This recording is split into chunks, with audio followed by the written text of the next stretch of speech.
Have you ever just stopped and asked a really basic question about the scariest weapons on the planet?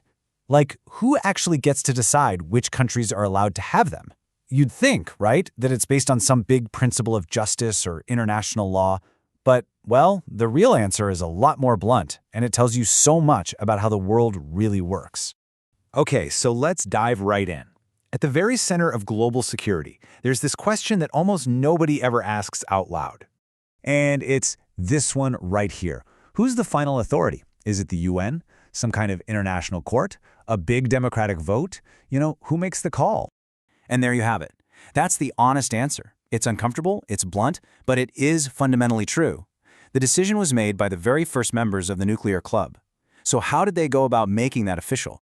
Well, they did what powerful people do. They created a rulebook. It's called the Nuclear Non-Proliferation Treaty, or the NPT for short, and it's the official system that's supposed to govern all of this.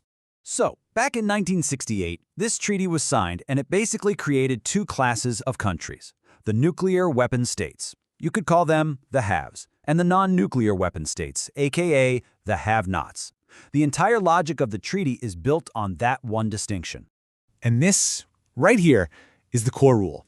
It's wild how simple it is. The treaty basically says, if you manage to build and test a nuclear bomb before this one specific date, January 1st, 1967, then congratulations, you're in the club for life. But if you were a day late, sorry, you are banned forever. That's it. That is the entire legal basis for who's allowed and who isn't. So that takes us from the official story to, the reality of how this all works. It was never really about a date on a calendar. It's always been about power. And check this out. Who are these legal states? The United States, Russia, the UK, France, and China. And what a coincidence. They just so happen to be the 5 permanent veto-wielding members of the United Nations Security Council. So they're the ones who made the rules, they're the ones who enforce the rules, and, surprise, surprise, they're the only ones exempt from the rules. And this is the absolute crucial point. You have the most powerful arms control treaty in history, signed by 191 different countries. And it never once even tries to explain why that 1967 cutoff date is morally or ethically justified. It just is. It exists because the countries with the power said so. And as you can probably guess, once you have a system where the powerful write the rules for everybody else, you start to see some really staggering inconsistencies in how those rules get applied. Just look at this comparison. It's a perfect example. On one side, you've got Israel. It never even joined the treaty, is widely believed to have hundreds of nuclear warheads, allows 0 inspections, and faces no major sanctions for it. Now look at Iran. It is a member of the treaty, it has allowed inspections, it has no confirmed weapons, and yet it's been hit with crippling sanctions and military threats for years. The difference in how they're treated is just undeniable. And oh, it does not stop there. India and Pakistan, they totally defied the whole non-proliferation idea and tested weapons. They got sanctioned for a little bit, but then the US just turned around and started cooperating with India on nuclear tech anyway. And then there's maybe the biggest double standard of all. The original bargain was that the nuclear states would work to get rid of their own weapons. Instead, they spend over $50 billion a year combined to upgrade their arsenals, all while telling other countries they can't have even one. Okay, but to be fair, this isn't all just a cynical power play. There are two very different and very serious arguments going on here. So let's look at the case for trying to control these weapons. So there are some very real, very legitimate reasons to want to limit the spread of nukes. I mean, more nuclear countries could totally upset the delicate balance of deterrence that we have. More states means more chances for nuclear material to fall into the wrong hands, like terrorists.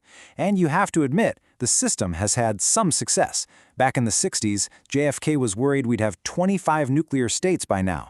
Today, we only have 9. But then you have the other side of the argument. And it is powerful. Just look at this table. It shows what happened to regimes that gave up their weapons programs versus the one that kept them. Libya gave up its program. Its leader was overthrown and killed. Iraq had no WMDs. It was invaded. Ukraine gave up the Soviet nukes on its territory. It was invaded. North Korea kept its program, and it has never been militarily attacked. The lesson a lot of countries take from this is, frankly, terrifyingly clear. The only real guarantee of your security is having the bomb. So this all points to a much deeper question, really, about how the world actually works. Is our global system one that's governed by law, or is it just about raw power? Well, the honest answer seems to be it's kind of both, but they're applied very unevenly. Remember those 5 nuclear powers? They gave themselves veto power at the UN, which means they can never face consequences for their own actions. The US can invade Iraq, Russia can invade Ukraine, and both can just veto any attempt to hold them accountable. International law exists, sure, but it feels like the rules only apply downward, to the less powerful. You know, the rest of the world actually tried to create a better, fairer system. In 2017, a majority of countries got together and created a whole new treaty to ban nuclear weapons entirely. It even came into force in 2021. And what was the response from the Nuclear Club? Every single one of the 9 nuclear-armed nations has flat out refused to join. So let's just do a quick recap of what we've learned. Who decides? The guys who got there first. Is it fair? Not a chance. Does it work? Kind of, but it's deeply flawed. Is there a ton of hypocrisy? Oh yeah. Enormous amounts. And the only real alternative is for everyone to get rid of their weapons. But the powerful have absolutely no interest in doing that. And that really leaves us with this final, crucial point. This whole global nuclear order, it doesn't exist because it's fair or logical or just. It exists for one reason. Because the countries that benefit from it are the most powerful countries in the world, and they're powerful enough to make sure it stays that way. Which leaves us with one last, pretty provocative question to think about.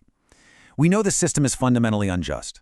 But in a world that has thousands of these weapons, is this flawed, hypocritical system still maybe better than having no system at all?